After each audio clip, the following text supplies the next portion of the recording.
नाग पंचमी में सांपों को क्यों पूजा जाता है? उसके पीछे की कहानी क्या है? जब कली ने राजा परीक्षित के मन को करप्ट कर लिया और उसी दशा में उन्होंने एक अपराध कर दी। ऋषि शमीक के गले में एक मरा हुआ सांप डाल दिया। ऋषि तो ध्यान में लीन थे, लेकिन जब उनके पुत्र ऋषि श्रृंगी ने यह अपमान देखा, वो क्रोधित हो उठे। उन्होंने तुरंत परीक्षित को श्राप दे दिया, 7 दिन के अंदर तुम्हारी मृत्यु तक्षक नाग के डसने से हो जाएगी। जब परीक्षित को श्राप के बारे में ज्ञान हुआ तो उन्होंने धैर्य के साथ अपना भाग्य स्वीकार कर लिया। अपने अंतिम 7 दिनों में परीक्षित ने राज्य जन्मेजय को सौंप दिया, खुद को सांसारिक दायित्वों से मुक्त कर लिया और चले गए गंगा किनारे। सुखदेव मुनि से श्रीमद् भागवत सुने और फिर अंतिम दिन में रूप बदलकर और राजा की सुरक्षा को चकमा देकर तक्षक नाग ने राजा परीक्षित के प्राण ले लिए। पर कहानी यहाँ खत्म नहीं होती। उस कहानी का अगला अध्याय लिखते हैं जन्मेजय, परीक्षित के पुत्र।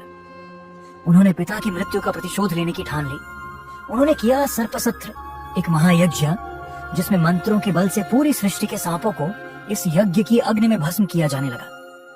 तक्षक ने शरण ली इंद्रदेव के महल में, लेकिन यज्ञ की शक्ति इतनी प्रचंड थी कि इंद्र और तक्षक दोनों खींचकर यज्ञ में जा रहे थे। देवलोक में डर का माहौल था। उन्होंने याद किया मनसा देवी को, जो कि एक नाग माता थी।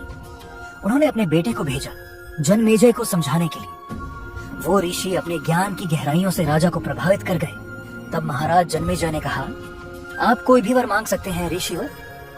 तब उन्होंने कहा, यह यज्ञ रोकिए महाराज। राजा ने अपने वचन का सम्मान किया, यज्ञ रोक दिया। और वो ऋषि थे आस्तिक, जिनका नाम आज भी आप में से कई लोग लेते हैं जब सांप से भयभीत हो जाते हैं। आस्तिक ने सर्पों को विनाश से बचाया था। आभार में सांपों ने पूछा, हम आपके लिए क्या कर सकते हैं? आस्तिक बोले, जो मेरा नाम ले उसे आप क्षति मत पहुंचाना। और उस दिन से एक त्योहार जन्मा, जो है नाग पंचमी। ऐसी और कहानियों के लिए फॉलो करें।